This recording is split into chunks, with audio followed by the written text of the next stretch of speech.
Olá, você está ouvindo mais um CB em Foco, podcast oficial da Universidade Castelo Branco, a sua universidade em saúde na Zona Oeste.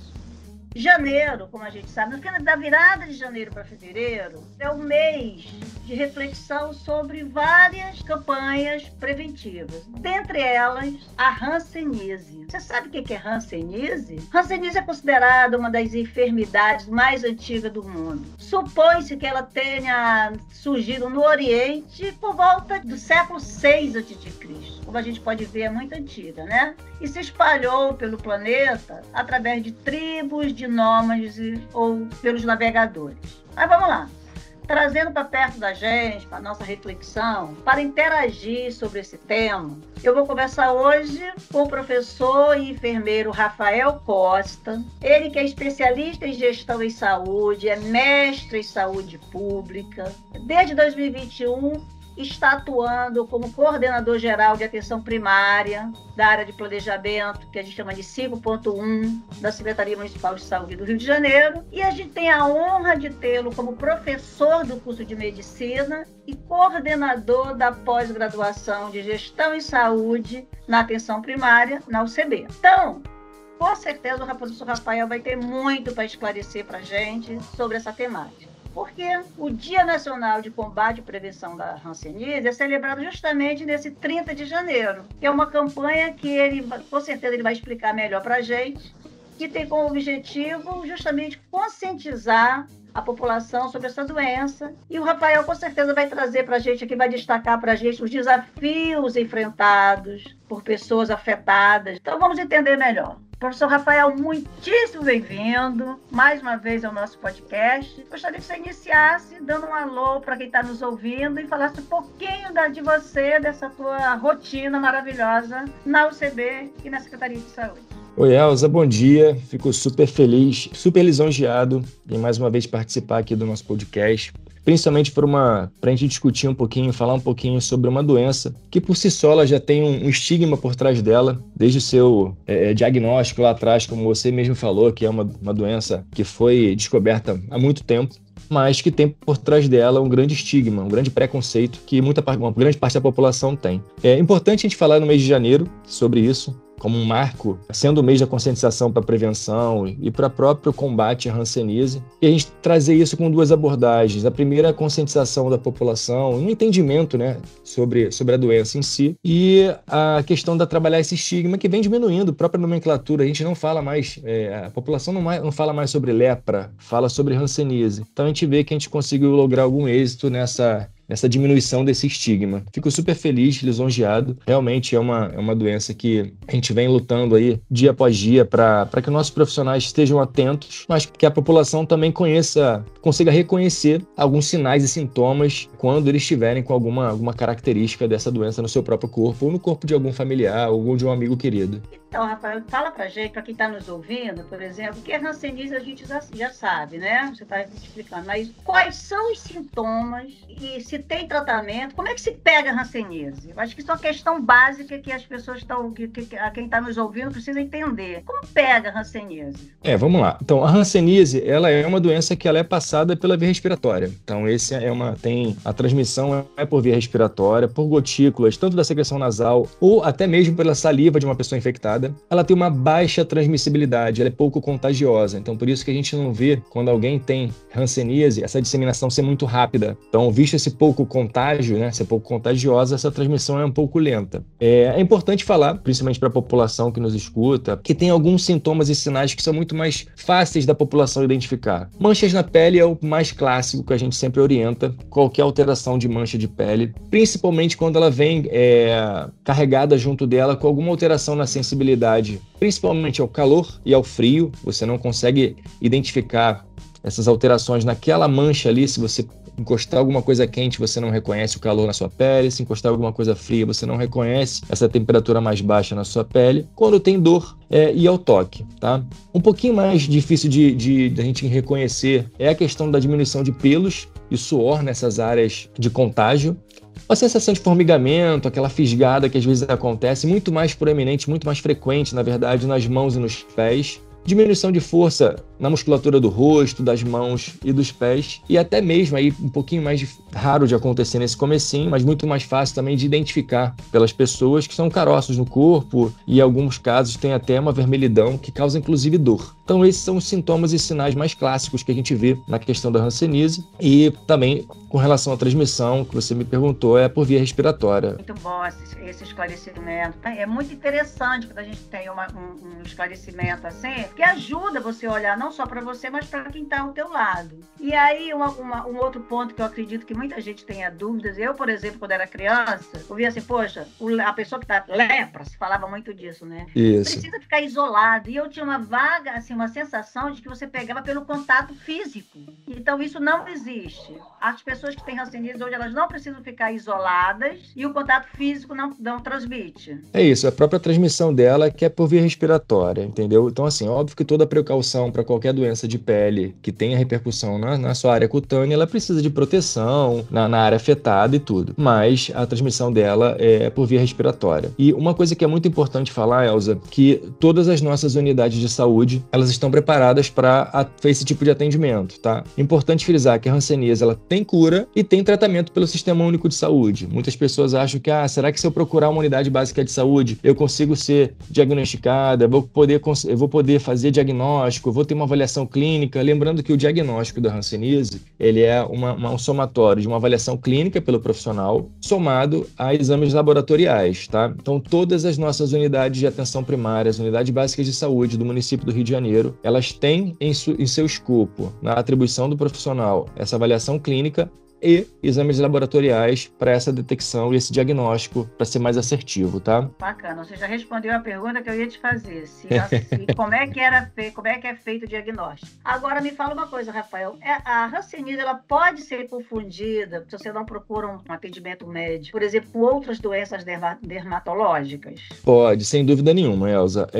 Tanto que a gente tem alguns diagnósticos diferenciais para fazer, até complementando a questão do exame, o exame laboratorial a gente faz baciloscopia dessa lesão que está se apresentando na pele do paciente, assim como a gente pode fazer um exame histopatológico, ou seja, biopsiar a pele do paciente para avaliar em microscópio os tecidos para ver se ali está presente a Mycobacterium leprae, que é o grande precursor da hanseníase e da lepra, né, nomenclaturada anteriormente. Então, a gente consegue fazer isso através desses exames também, que também tem nas unidades básicas de saúde do município. Bom, pegando a deixa do que você está me falando aí, desse belíssimo esclarecimento para a gente, o Brasil ainda ocupa o segundo lugar entre os países com o maior número de casos de hanseníase no mundo. Queria que você falasse para a gente como está na Secretaria de Saúde do nosso município, na cidade do Rio de Janeiro. Como está esta questão? Quais as políticas públicas que vêm sendo desenvolvidas para combater essa doença, para conter a doença? Então, vamos lá. Ainda é uma doença que a gente tem um certo estigma e uma procura muito baixa e uma identificação muito baixa, até porque lesões na pele, ela pode ser confundida por muita coisa. E às vezes o próprio paciente, né, o próprio usuário, o carioca, ele acaba negligenciando. É só uma mancha na pele. Então, a gente fala que qualquer mancha na pele que apareça, para procurar uma unidade de saúde para a gente poder avaliar. Então, por si só, a gente já tem um subdiagnóstico, né, uma subnotificação, porque por muitas das vezes há uma negligência do próprio paciente, do próprio usuário. E o que a gente faz com isso, Elza? É importantíssimo a gente falar sobre isso no mês de janeiro, sendo o mês desse combate, né, dessa conscientização para prevenção e combate à hanseníase, mas isso tem que estar no escopo de prática todos os meses do ano dos nossos profissionais de saúde, dos nossos agentes comunitários de saúde, quando vão ao domicílio do paciente e fazem aquelas perguntas, se está tudo bem, como é que estão as coisas, está tomando seu remédio, apareceu alguma mancha na pele, tem alguma coisa que você identifica na sua pele que tenha modificado. Isso é importante, que principalmente o agente comunitário de saúde, que é o profissional que está há mais tempo em contato com o usuário, com o carioca, que ele faça essa pergunta. Além das salas de espera que a gente faz, de treinamentos e habilitações para os profissionais, é importantíssimo também os profissionais estarem bem preparados, sabendo como fechar diagnóstico, para ter um olhar mais atento quando o usuário entrar no seu consultório com uma queixa específica, mas ele também tem um olhar diferenciado para olhar o paciente num contexto não só social, não só daquela queixa daquele momento, mas examinar o paciente, procurar também para ter algum achado com relação a alguma doença que o próprio paciente possa não estar identificando naquele momento ou até mesmo negligenciando. eu acredito, você pode falar melhor sobre isso, que a gente ainda sofre muito, a sociedade, com a questão de negligenciar. O brasileiro tem um pouco essa coisa de se automedicar, né? Não, isso aqui é só uma manchinha, isso aqui é uma micose. Não dá para brincar. As doenças de pele são muito sérias, inclusive a questão do câncer, né? Então, assim, uma coisa, é só uma manchinha. Se você tiver uma palpitação do coração, alguma coisa cardíaca, você corre pro médico. Se tiver... Agora, a questão da pele, você não pode negligenciar, porque uma pequena mancha pode representar algo muito maior, não é isso? Isso, e Elza, assim, só lembrando, quando eu falo que o contágio ele tem uma baixa taxa de contágio, quando eu considero os dois tipos de lesões, né, que a gente tem, por exemplo, a paucibacilar, ou seja, você tem um menor número de lesões e um menor contágio também por conta disso, mas quando você tem a fase multibacilar, ou seja, você tem um aumento do número de lesões, isso faz que aumente o contágio, tá? E essa fase ela é mais grave, inclusive ela pode levar a deformidades no corpo, inclusive danos aos nervos. Então, às vezes, uma manchinha no corpo não é nada. Se for numa fase, o tipo da lesão multibacilar e tudo, isso pode ter acometimento, inclusive, mais sérios para o paciente, afetando nervos e tudo. Então, você quer dizer assim, as manchas estão aumentando, estão se multiplicando, é isso? Aumentando, é isso, com maior quantidade de lesões na pele, maior número de manchas na pele. Então é um sinal de alerta procurar um atendimento de saúde na rede municipal de saúde, com certeza. Sem dúvida. E principalmente, Elza, assim, falo tranquilamente como sexo masculino, como homem, que o homem ele se cuida muito menos. Então fica aqui o recado para a população masculina também, procurar mais a unidade básica de saúde, visto que ela é muito mais frequentada pela população feminina. Então me coloco como tal também, porque às vezes o homem negligencia muito e sempre, depois eu vejo, mas quando se fala de hanseníase, às vezes o diagnóstico precoce, ele vai, assim como várias doenças, ou quase todas, ele vai mudar desfecho, ele vai mudar como que o paciente vai ser tratado e o tempo dessa doença. Você como professor universitário, professor da área do curso de medicina da Universidade de Castelo Branco, e com a vivência que você tem, qual é o seu olhar sobre isso? Existe uma pesquisa, por que os homens negligenciam mais que as mulheres? E a gente consegue visualizar isso em algum momento? Vem lá do início da vida? Por que ainda acontece isso?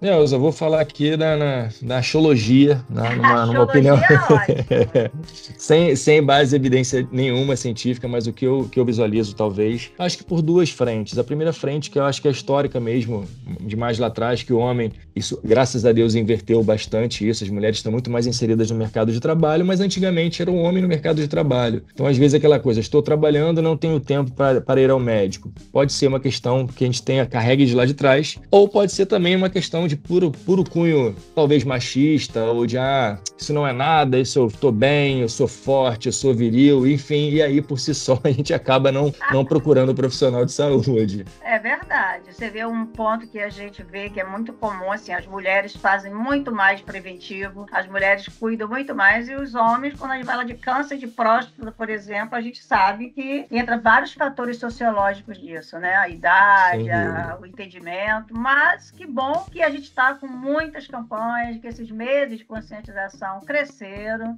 e que eu acho muito positivo, eu fico muito satisfeita. É muito importante essas campanhas de conscientização, que a sociedade civil, o governo, estão de mãos dadas para, de fato, levar essa ideia da importância da prevenção, que saúde é prevenção. Sem dúvida, Elza. Agora, como eu te falei, a doença, ela adquiriu, né, esse estigma social. Vocês ainda têm dificuldade na hora de exercer essa campanha, esses trabalhos de conscientização? Elza, na verdade, da hanseníase, eu também, por exemplo, a tuberculose, ela tinha um cunho social, mas hoje em dia não tem classe social que a gente fale, a hanseníase é mais predominante em tal, a tuberculose é mais predominante. Não, ela pode afetar e acomete qualquer pessoa. Se eu fosse ter alguma relação com isso, eu acho que é a questão da informação.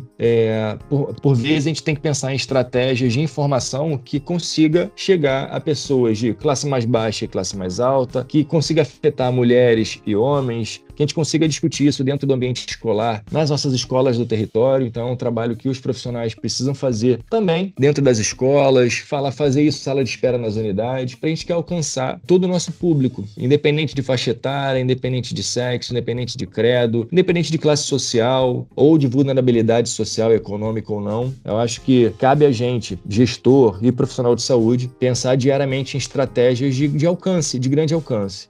Por isso que quando você me fez esse convite do podcast, eu falei, óbvio, fantástico, vamos lá falar sobre isso, que a gente consegue hoje em dia, todo mundo tem o celular na mão, ou a maior parte da população tem o celular na mão, que consegue escutar no caminho de casa, ou no caminho do trabalho, ou naquele momento que vai tomar um banho, bota o sonzinho para escutar alguma música, coloca o podcast para se informar mais. Fiquei super feliz com isso. Nós ficamos felizes com a sua participação. Agora, fala um pouquinho para mim da sua rotina à frente nessa coordenação da Secretaria de Saúde. Área de planejamento 5.1. Quais são as áreas de atuação? Como é que está esse ano de 2025? O que tem de novidade aí para as pessoas? Então, vamos lá. É uma rotina que é intensa, ou seja, eu estou nesse cargo desde 2021. Fiquei muito feliz quando fui nomeado pelo secretário de Saúde e pelo prefeito. E, graças a Deus, nesse novo ciclo de gestão agora, 2025, 2028, fui agraciado novamente pela continuidade do cargo. Aqui no meu território, Elza, são 31 unidades de saúde, sendo 27 unidades de atenção primária, 3 centros de atenção psicossocial e uma policlínica, numa área de aproximadamente 620 mil habitantes, com territórios de extrema vulnerabilidade. Quando eu estou falando disso, de Senador Camará, Vila Kennedy, Catiri e outros bairros. Você está no nosso coração da Zona Oeste, certo? Assim isso. Como Castelo Branco. Eu brinco que a gente está na Zona Oeste raiz. Eu falo Zona Oeste do Sertão, porque eu acho que tem a Zona Oeste do Litoral e a Zona Oeste do Sertão. Mas a nossa raiz é exatamente essa daí onde nós estamos. Realengo, Bangu, Senador Camará e vambora. É isso. E eu fico super feliz também de estar como corpo docente da graduação de medicina da Castelo, como coordenador e professor também da pós-graduação de gestão em saúde na atenção primária. E esse que é o gancho também, Elza. Eu acho que a gente conseguir juntar a academia, né, a universidade, as unidades de saúde é o grande ganho para a população. Então, desde o comecinho dos acadêmicos de medicina, de enfermagem, de biomedicina, a gente falar sobre temáticas que são, às vezes, negligenciadas pela população, que são estigmatizantes, para já colocar na cultura daquele futuro profissional é super importante. Hoje, a Universidade de Castelo Branco, ela está no bairro de Realengo, que é um dos bairros que contempla a minha coordenadoria, e eu acho que esse ganho para o território é enorme quando eu vejo muitos acadêmicos flutuando nas nossas unidades de saúde e vendo na pele a dificuldade que é manejar algum paciente, manejar algum caso, trazer o paciente para dentro e tratar, trabalhar a hanseníase também dentro da disciplina na parte teórica e trazer conhecimento para esses alunos é o que vai fazer diferença quando eles se formarem. Eu acredito, assim, o meio universitário, o meio acadêmico faz toda a diferença da vida da profissão, do profissional, é na sua formação. O sucesso do estudante, do profissional, começa na universidade. E eu posso perceber, ouvindo você e outros professores, como que realmente o curso de medicina da Castelo Branco oferece alguns diferenciais. Isso aí que você fala é uma coisa importantíssima, que o estudante, desde o primeiro momento, já tenha contato com a realidade da população e principalmente do serviço de saúde do município, né? É isso, Elza. Assim, desde o primeiro período, a gente, na disciplina que eu estou no corpo docente para medicina, a gente leva eles para campo, para as unidades de saúde, eles conhecem o Supercentro Carioca de Saúde, eles vão conhecer o Centro de Inteligência Epidemiológica, eles vão conhecer o Centro de Operações Rio, para ver como funciona e sair um pouquinho daquele olhar micro só da unidade, mas entender como que funciona de um olhar mais macro, mais distante daquela população ali, para entender esse contexto e se inserirem nele, sabendo que tem locais com IDH e com IDS bastante alto, mas que também tem unidades que atuam em territórios super vulnerabilizados que têm o IDS e o EDH lá embaixo. Então é importante eles vivenciarem isso para quando pegarem o canudo, o diploma, eles entenderem aonde que eles vão, que precisam fazer um diagnóstico daquele território e, em algumas vezes, usar estratégias que consigam alcançar aquela população. Porque, por exemplo, discutir hanseníase para determinada parte da população que tenha uma instrução de graduação, de pós-graduação, é diferente do que eu falar sobre hanseníase para quem, infelizmente, não conseguiu acessar uma universidade, não conseguiu ter alguns anos de estudo. Então, a gente precisa criar estratégias para isso. E é isso, justamente, que a gente traz um pouquinho também para os nossos alunos. Excelente, que coisa maravilhosa. Para finalizar nosso papo, Rafael, eu gostaria que você deixasse o teu recado para quem está ouvindo a gente, para toda essa questão da prevenção de saúde. Deixa a sua dica, onde no serviço público, especialmente na Zona Oeste, as pessoas podem encontrar essa assistência. Deixa sua mensagem final para quem está ouvindo a gente. Maravilha. Elza, acho que o primeiro ponto que eu queria colocar é fazer detecção precoce. Então, qualquer manchinha na pele, qualquer coisa que você veja de alteração de coloração, de dor e tudo, procurar uma unidade de saúde mais próxima da sua casa. Pode olhar no Google, dá lá um Google, coloca onde ser atendido RJ. Você vai colocar o seu endereço ali, certinho, ou o seu CEP. Então você vai saber qual é a sua unidade básica de saúde de referência de onde você reside e pode procurar lá atendimento, que com certeza as nossas equipes vão estar lá esperando e aguardando para receber o paciente, o usuário, e atender com maior acolhimento, com maior competência técnica para isso. Segundo, que a gente consiga discutir umas temáticas sem estigmatizá-las, aí fica um recado para a própria população, para a gente não estigmatizar uma doença que tem cura, que tem tratamento no SUS, e nesse mês agora que a gente consiga trabalhar essa prevenção e combater a hanseníase. Então, quanto mais pessoas escutarem, eu brinco que se alguém se instruiu de alguma coisa, aprendeu alguma coisa nova com relação à saúde, leva para conversa com os familiares do jantar, leva para conversa com os amigos no boteco, leva para o boteco, discute isso, aprendi sobre hanseníase, sabia que é isso, tem mancha na pele. Então, assim, quanto mais a gente conseguir instruir a nossa população, os nossos amigos e familiares, a gente consegue pulverizar conhecimento, e quando a gente pulveriza conhecimento, a gente consegue detectar precocemente, fazer com que as pessoas entendam que precisam procurar uma unidade de saúde para acompanhamento em saúde. Então, deixo aqui, enquanto coordenador da atenção primária vinculado à Secretaria Municipal de Saúde, deixo todas as nossas unidades abertas para se informar, não só para atendimento, mas para ir lá e perguntar como é que eu pego hanseníase, tem algum material que eu possa levar para eu discutir com a minha população. Sei que meu vizinho tem uma manchinha que ele já comentou, posso ir lá falar com ele para vir aqui? Então, assim, pulverize informação de cunho científico, né, Elza, que é importante falar, é super importante. Então, a informação que a gente tem, que tenha base científica, que não seja aquelas fake news que a gente vê de vez em quando por aí, mas que é super importante, Elza. Por isso que é importante você sempre procurar o profissional de saúde, porque a gente tem muitos palpiteiros de plantão, o leigo, às vezes até na intenção de ajudar, bota a tomada tal, faz isso. Não, procura um profissional de saúde, porque a prevenção é tudo, não é isso? É isso aí. Muito obrigada, Rafael, em nome da Universidade de Castelo Branco. A gente agradece muito a você pelos esclarecimentos, pelas dicas, pelas orientações. Você realmente não faz a diferença, não tenho a menor dúvida disso, no curso de Medicina da Universidade de Castelo Branco. Obrigado, Este Elza. foi o CB em Foco, podcast exclusivo da Universidade de Castelo Branco, que está disponível na sua plataforma de áudio preferida. Esse episódio contou com a participação de direção e edição de áudio de Bruno Silento. Eu sou Elza Calazans, agradeço imensamente a sua participação, agradeço de coração ao professor Rafael e até o próximo episódio.